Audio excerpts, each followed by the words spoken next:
안녕하세요. 페이지입니다.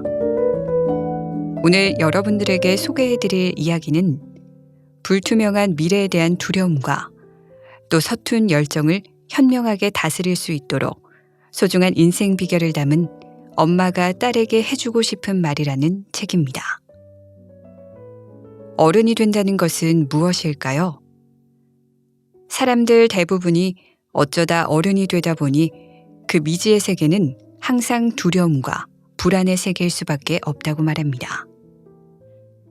이 책은 이제 막 인생의 여정에 오른 딸에게 앞서 많은 것들을 경험한 엄마가 세상을 향해 망설임 없이 자신만의 인생을 펼쳐나가도 괜찮다고 말해주는데요. 삶의 지혜와 통찰력을 통해 살아갈 힘을 알려주는 뜻깊은 이야기 함께 들어보시겠습니다. 박미진 지음, 메이트북스 출판. 그럼 7번째 페이지 시작하겠습니다.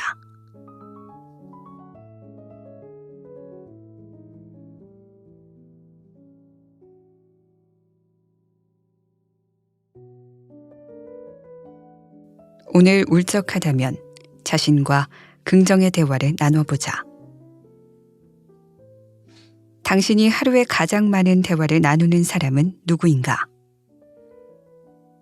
그것도 당신과 매일 대화를 나누는 사람 말이다. 직장 동료, 가족, 사랑하는 사람. 모두 아니다. 정답은 바로 당신 자신이다. 5만 가지 생각이 든다라는 말이 있다. 실제로 우리의 머릿속에는 온갖 생각들이 떠올랐다가 사라진다. 그 가짓수를 헤아릴 수 없을 정도다. 이처럼 머리로 하는 혼잣말을 자기 대화, 즉 자기 자신과의 대화라고 한다. 그리고 이런 자기 대화에는 긍정적 대화, 부정적 대화, 중성적 대화가 있다. 당신은 혼잣말로 나누는 자기 대화에서 어떤 대화를 많이 나누는가? 잠자려고 누웠다가 상사 앞에서 한 실수가 떠오른 경우를 생각해보자. 이때 이러면서 배우는 거지. 다음에는 더 잘할 수 있어 라고 자신을 위로하기는 쉽지 않다. 너 바보야? 왜 이렇게 모자란 짓만 하니? 도대체 뭐 하나 제대로 하는 게 없어. 누군가가 내게 이런 말을 했다면 상대에게 몹시 화를 냈을 텐데도 나는 나 자신에게 이런 말을 너무 서슴없이 한다. 그러고는 이불을 차며 결론을 내린다. 역시 난 안 되라고. 우리는 좋은 일이나 긍정적인 면, 장점을 보기보다 나쁜 일, 부정적인 면을 보는데 더 익숙하다. 심리학에서는 이것을 부정성의 법칙이라고 부른다. 당신만 그런 것이 아니라 대부분의 사람들이 그렇다는 이야기다. 남에게 전한 말 한마디로 천냥빚을 갚을 수 있다면 내게 전한 혼잣말 한마디는 인생을 바꾼다. 한 가지 실험에 참여해보자. 다음 단어들을 소리내서 읽어보길 바란다. 근심하는, 늙은, 회색의, 감상적인, 은퇴한, 주름진, 빙고 게임. 어떤 이미지가 떠오르는가? 어깨와 등에 힘이 들어가는 것 같은가? 아니면 빠지는 것 같은가? 몸의 느낌을 기억했으면 이번에는 다음 단어들도 읽어보자. 운동을 잘하는, 춤추는, 파티, 즉흥적, 활기찬. 몸의 느낌의 변화가 있는가? 조금 전과는 다르게 어깨와 등에 힘이 들어가면서 자세가 꼿꼿해지지는 않았는가? 이 실험은 사회심리학자 존 바그와 그의 동료들이 직접 실행하고 그 결과에 대해 점화 효과라고 이름을 붙였다. A집단과 B집단에 각각 위의 단어들을 읽어주고 10m가량을 걷게 한 후 걸음걸이의 속도를 측정했는데 젊음을 주제로 한 단어들을 읽은 참가자들의 걸음걸이 속도가 비교 집단인 나이 듦을 주제로 한 단어를 읽은 집단에 비해 1초가량 더 빨랐다는 것이다. 딱히 언짢은 일이나 슬픈 일이 있었던 것도 아닌데 지금 어깨에 힘이 쭉 빠져 있는가? 그렇다면 다른 사람 때문이 아니라 부정적인 혼잣말의 점화 효과 때문일 수도 있다. 최근 들어 계속 일이 꼬이고 뭘 해도 울적한가? 습관적으로 하던 부정적인 혼잣말이 쌓이고 쌓여 결과적으로 당신의 생각, 행동, 일에 영향을 미쳤을 가능성이 높다. 이것이 바로 부정적인 자기 대화를 멈추겠다고 선택하고 긍정적인 자기 대화를 연습해야 하는 이유다. 부정적인 자기 대화는 마치 두더지 잡기 게임의 두더지와 같아서 아무리 멈추려 해도 불쑥불쑥 머리를 쳐든다. 어디서 튀어나올지 정확히 알 수도 없다. 그때그때마다 망치를 들고 순발력 있게 내리치는 것이 최선이다. 내가 준비하는 첫 번째 망치는 알아차리기다. 특별한 일이 없는데도 어깨에 힘이 빠지고 우울할 때 의자나 바닥에 앉은 채 눈을 감고 머릿속에 떠오르는 생각들을 지켜보는 것이다. 아, 내가 이런 생각들을 하고 있었구나. 내가 이래서 화가 났구나. 이렇게 알아차리는 것만으로도 꽤나 많은 부정적 생각들이 힘을 잃는다. 두 번째 망치는 파워 포즈 취하기다. 어깨와 배에 힘을 주고 등을 쭉 펴면서 고개를 살짝 치켜들거나 주먹을 꽉 쥐며 으쌰으쌰 하는 포즈를 취하는 것만으로도 마음에 에너지가 생길 때가 많다. 그래서 이름도 파워 포즈다. 세 번째 망치는 위로와 응원이다. 살다 보면 그럴 수도 있지. 괜찮아. 애썼어. 여기까지 오느라. 지금은 초라해도 나중은 분명 멋질 거야. 이런 식이다. 때로는 내가 좋아하는 분위기 좋은 카페에 앉아 오늘도 애썼어. 마음 풀어. 혼잣말을 하기도 한다. 독일의 요하네스 라우 전 대통령은 정치인은 성공과 사랑에 빠져야지 실패와 사랑에 빠져서는 안 된다라고 말했다. 정치인뿐만이 아니다.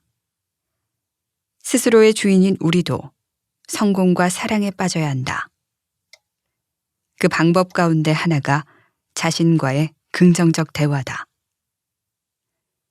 내 편을 기다리지 말고 스스로 내 편이 되어주자. 자기 인생의 주인으로 살아간다는 것. 팡팡 튕겨오르듯 흔들리며 빙빙 도는 원반형의 놀이기구인 디스코팡팡. 이 디스코팡팡을 지금 머릿속에 한번 떠올려보라. 상상 속에서 당신은 이 놀이기구의 어디쯤에 위치해 있고 어떤 행동을 취하고 있는가. 오른쪽 왼쪽 위아래로 정신없이 돌아가는 원반. 누군가는 그 원반의 의자에 앉아 정신줄을 반쯤 놓고 있고 누군가는 손잡이 발을 놓치고 원반 바닥에 엎어져 조금은 우스꽝스러운 모습으로 버둥대고 있다. 그리고 디스코팡팡을 조정하며 이 모든 상황을 즐기듯 멘트를 날리는 DJ도 있을 것이다. 우리 사회, 우리 인생과 꽤나 닮은 것 같지 않은가? 지금 당신이 위치한 곳은 어디인가? 디스코팡팡의 의자인가? 의자에 앉아 있으면 안전한 것 같지만 사실 언제 손잡이 바를 놓치고 바닥을 뒹굴지 알 수 없다. 그래서 의자에 앉은 사람들마저도 사실은 정신줄을 반쯤 놓고 있다. 어떻게든 굴러떨어지지 않을 방법에만 골몰한다. 지금 처한 상황이 디스코 팡팡의 원반 바닥에 엎어져 있는 것과 같은 그런 경우는 또 얼마나 많은가. 한 번 실패는 병가 지상사라잖아. 툭툭 털고 일어나서 다시 앉아.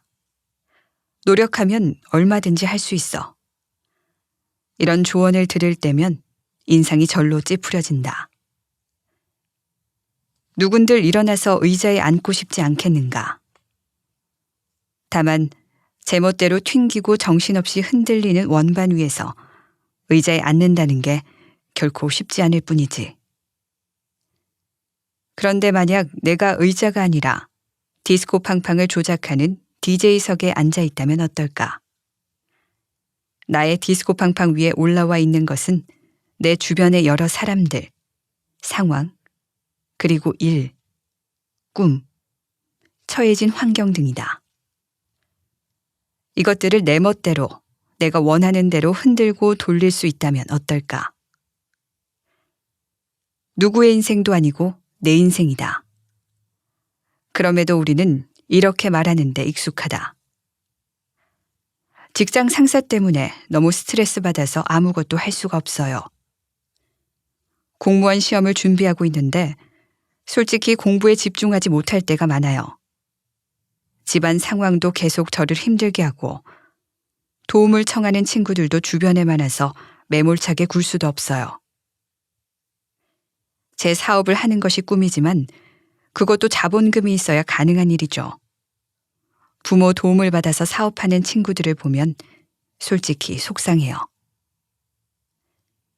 이렇게 말해봐야 달라지는 것은 아무것도 없다. 계속해서 당신은 그 사람들 때문에 스트레스를 받을 것이고 주변 상황 때문에 좌절하게 될 것이며 당신이 처한 환경에 지쳐 당신이 원하는 삶을 살지 못하게 될 뿐이다. 그렇다고 내 탓을 하라는 것은 물론 아니다. 내가 원하는 것이 무엇인지 직시하고 그것을 얻기 위해 내가 무엇을 할 수 있는지를 생각해 봐야 한다는 것이다. 동기 심리학자 리처드 드샴은 스스로의 선택에 의해 자신의 행동이 결정된다고 보는 사람을 주인이라고 하고 외부의 힘에 의해 결정된다고 보는 사람을 하인이라고 했다. 나를 둘러싼 타인, 상황, 환경은 내 마음대로 바꾸기가 사실 거의 불가능에 가깝다. 하지만 내 결정과 내 행동, 내 기분은 바꿀 수 있다. 내가 부장 때문에 스트레스를 받고 있구나. 하지만 부장이 나를 우울하게 만들 수는 없어. 스트레스를 극도로 받을 때는 물론 이렇게 생각하기가 쉽지 않지만 말이라도 이렇게 내뱉어보자. 저 사람 또 자기 성질을 못 이겨서 스트레스를 부리는구나. 당신도 참 불쌍한 인생이다. 라며 혀라도 한번 차보자. 스트레스에 대한 저항력이 조금은 더 커질 것이다. 집안 상황과 친구들에게 내가 너무 휘둘리고 있구나. 내가 좀 더 내 관리를 잘할 필요가 있겠어. 디스코 팡팡의 예를 다시 끌어오면 당신 인생이라는 디스코 팡팡의 조정석에 다른 사람을 앉힌 경우다. 그 자리를 이제라도 찾아오자. 내 꿈을 이루기 위해 무엇을 해야 할까? 종잣돈은 어떻게 마련해야 할까? 돈이 많은 부모를 만났더라면, 내가 천재였더라면, 좀 더 예뻤더라면 하는 생각을 해보지 않은 사람 얼마나 될까? 하지만 그런 고민을 한다고 해서 내 환경, 타고난 내 재능이 달라지진 않는다. 그 시간에 내가 갖고 있는 것들을 활용해 어떻게 나의 목표를 이룰 것인지 고민하는 것. 자수성가한 사람들이나 성공한 사람들, 그리고 멋진 삶을 살고 있는 사람들을 벤치마킹하는 것이 100번 빠른 방법이다. 생각과 행동, 판단, 결정 등 모든 것의 주어를 나로 바꿔보자. 다른 사람과 주변 환경에 내 인생의 조종 권한을 넘겨주지 말자. 당신 인생의 주인은 그 누구도 아닌 바로 당신이다. 역경 앞에서 이렇게 말해보자. 재미는 있겠네. 친구가 영화를 보고 왔다고 하면 대개는 이렇게 묻는다. 그 영화 재밌어? 공포 영화를 보고 왔다고 해도 재미있냐고 묻고, 로맨스 영화를 봤다고 해도 재미있냐고 묻는다. 심지어 눈물 쏙 빼는 심파 영화를 보고 왔다고 해도 재미있었냐는 질문을 던진다. 이처럼 재미라는 단어에는 다양한 뜻이 들어있다. 국어사전에서는 재미를 즐거운 기분이나 느낌이라고 해석하지만 실제로 우리는 무언가가 미묘하게 마음을 움직일 때 재미를 느낀다. 공포 영화를 좋아하는 사람은 제대로 무서운 영화를 볼 때, 울고 싶을 때는 제대로 울려주는 영화를 볼 때 우리의 마음이 움직이고 그것을 재미있다고 느끼는 것이다. 인간에게는 중요한 두 가지 생존 기제가 있다고 한다. 하나는 불안이나 고통, 두려움, 슬픔 등을 피하려는 불쾌이고, 다른 하나는 즐거움과 감동, 행복 등을 추구하는 쾌이다.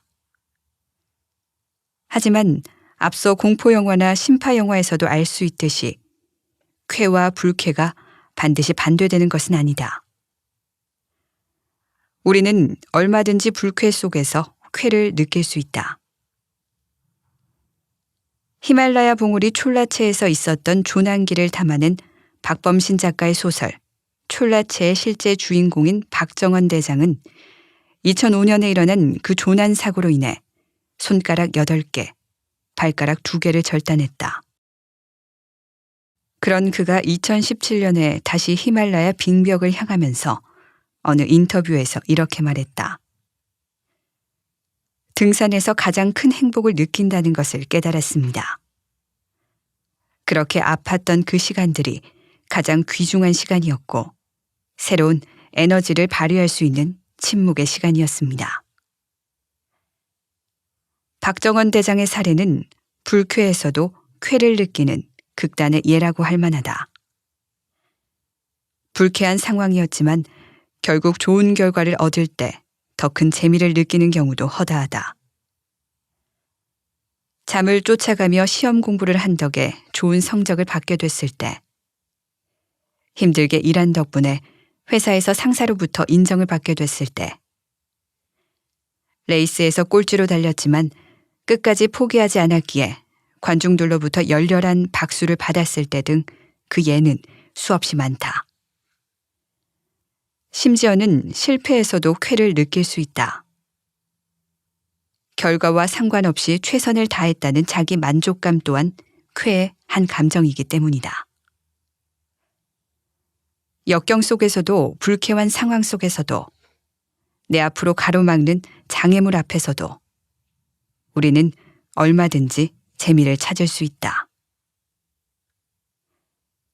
평온한 일상은 물론 소중하다. 하지만 평온하기만 한 일상은 어쩔 수 없이 지루할 수밖에 없다. 그래서 우리는 이렇게 말하곤 한다. 어제가 오늘 같고 오늘이 내일 같고 뭐 좀 재미있는 일 없나? 실패하더라도 괜찮지 않겠는가? 남들에게 들려줄 만큼 화끈한 일이 될 수도 있으니까. 쉽게 경험하기 힘든 일이라면 더 좋다. 평생의 훈장처럼 가슴에 새겨질 테니까. 흔히 인생은 마라톤이라는 말을 한다. 하지만 실제로 삶은 42.195km의 도로가 아니라 산과 사막, 계곡, 빙판길을 건너고 달려야 하는 극한의 울트라 마라톤이라고 보는 것이 더 적절할 것이다. 160km의 산길을 24시간 안에 달리는 산악 마라톤 대회를 시작으로 지구에서 가장 뜨거운 섭씨 50도의 데스밸리와 얼어붙은 남극을 달리는 울트라 마라토너 딘 카르나제스는 인간이 가진 인내심의 한계를 시험해보고 그 한계를 확장하는 데서 즐거움을 느낀다고 말한다.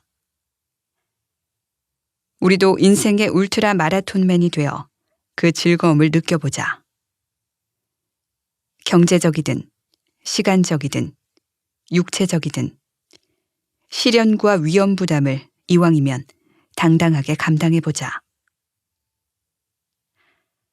달리기를 하는 동료가 이런 말을 한 적이 있다. 인생은 몸을 보기 좋게 잘 보존했다가 안전하게 무덤에 도착하는 여정이 아니라 다 써서 너덜너덜한 몸으로 힘차게 쭉 미끄러져 무덤에 돌아가는 것이라고. 딘 카르나제스의 말이다. 운명이 나를 역경에 빠뜨릴 때 가끔 우리도 인생의 울트라 마라톤맨답게 씩 웃으며 이렇게 말해보면 어떨까? 뭐 재미는 있겠네. 그리고 때로는 승리자가 되어 또 때로는 실패에서 경험치를 얻으며 이렇게 외쳐보자. 와, 신나는데? 바라건대 당신 앞에 놓인 역경도 내 앞의 역경도 우리 힘으로 감당할 수 있는 것이기를 간절히 소망한다. 물론 크게 걱정하지 않는다. 신이 시련을 주는 이유는 그 사람에게 그것을 이겨낼 힘이 있기 때문이라고 하지 않는가. 괜찮다. 또 다른 길이 열릴 것이다. 때때로 여기가 막다른 길이구나 싶은 순간과 맞닥뜨릴 때가 있다. 이제 어쩌나, 앞으로 어떻게 해야 하나 두려워지는 순간이 아닐 수 없다. 작가가 되고자 했지만 현실은 세탁 공장에서 일하는 근로자였던 한 남자가 있었다. 그에게는 도넛 가게에서 일하는 아내와 2명의 아이가 있었다. 어느 날 귀병 때문에 큰아이의 몸이 열로 펄펄 끓었지만 약을 살 돈이 없었다. 그의 표현에 의하면 수중에 땡전 한 푼 없었던 것이다. 그렇게 막다른 벽에 내몰려 정말 우울해 있던 그날, 그는 우체통에 꽂힌 한 통의 편지를 발견했다. 출판사에서 그의 작품을 사겠다며 보내온 수표였다. 액수는 $500. 이 사람은 지난 30여 년간 500여 편의 소설을 발표했고 각종 문학상을 휩쓰는 등 단연 최고의 작가로 인정받고 있는 스티븐 킹이다. 나는 모텔 침대보와 수건 따위를 빨면서 공포영화 대본을 썼다. 스티븐 킹이 한 말이다. $500라는 크지 않은 그 돈은 그때까지 모습을 드러내지 않고 있던 막다른 벽 너머로 가는 문의 손잡이였던 것이다. 나에게도 물론 막다른 길을 마주했던 쓰디쓴 경험들이 있다. 그 가운데 최고봉은 IMF 외환위기 때 겪은 실직이었다. 당시 나는 프리랜서 방송작가였고 임신을 한 상태였다. 정직원이라면 당연히 출산 휴가를 받았겠지만 프리랜서였던 나는 임신 8개월 때 개편과 함께 일을 그만두어야 했다. 당시는 많은 회사들이 문을 닫거나 구조조정을 하던 때였고 남편이 다니던 회사도 부도가 나서 문을 닫았다. 졸지에 남편과 나는 실직자가 되었고 아이는 태어났다. 그야말로 막다른 골목이었다. 잡고 오를 수 있는 것이 아무것도 없는 매끈하고 까마득한 절벽 아래 서 있는 기분이었다. 출산하고 얼마 안 있어 방송국 PD에게서 연락이 왔다. 특집 다큐멘터리를 같이 하자고 한다. 막다른 길에서 찾은 가느다란 샛길이었다. 한쪽 문이 닫히면 다른 쪽 문이 열린다. 그러나 우리는 닫힌 문만 보느라 다른 쪽 문을 보지 못한다. 헬렌 켈러가 한 말이다. 50년을 넘게 살아오는 동안 막다른 벽에 이를 때마다 헬렌 켈러의 말이 진심임을 더 깊이 깨닫게 됐다. 그리고 다른 쪽 문은 언제나 막다른 순간이 되어서야 예고도 없이 갑자기 모습을 드러낸다는 것도 알게 됐다. 마치 나를 위해 예비되어 있었으나 내가 준비가 될 때까지 기다린 것처럼 말이다.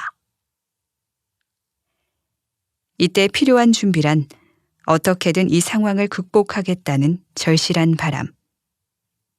그럼에도 불구하고 자신의 운명을 믿고 포기하지 않는 여유롭고 긍정적인 마음. 돋보기가 햇빛을 한 곳에 모아 종이를 태울 때와 같은 에너지의 집중이다. 미꾸라지 양식장에 가물치를 풀어둔다는 이야기를 들은 적이 있다. 미꾸라지의 천적인 가물치를 풀어두면 미꾸라지들이 가물치를 피해 더 활발하게 움직이게 되고 그 결과 훨씬 더 건강해진다는 것이다. 가끔 우리 삶에 찾아오는 곤란, 막다른 길에 다다른 듯한 막막함은 미꾸라지 양식장에 풀어놓은 가물치인지도 모른다. 우리를 숨막히게 하기 위해서가 아니라 더 활발하게 움직여 새로운 문을 찾도록 하기 위한 운명의 장치 말이다. 조앤 K 롤링은 막다른 길에 다다랐다가 기적처럼 새로운 문, 그것도 대박의 문을 열어젖힌 것으로 이미 유명하다. 그녀는 하버드 대학교 졸업식 연설에서 그 긴 터널이 언제 끝날지도 알 수 없었다고 말하면서 가장 밑바닥에 닿았던 경험이 인생을 새로 세울 수 있는 단단한 기반이 되었다고 말했다. 인생에서 언제나 순탄한 길을 걸을 수만은 없다. 때로는 거대한 절벽이 우리 앞을 막아선다. 그래서 부처는 인생의 고통의 바다라고 했고 예수는 어찌하여 저를 버리시나이까라고 기도한 것이 아니겠는가. 그렇더라도 샛길은 다른 문은 반드시 있다. 대부분의 경우 표지판도 세워져 있다. 다만 불안감에 사로잡혀 그것을 보고도 알아채지 못하거나 너무 빨리 포기하는 바람에 표지판까지 가지 못하는 것이다.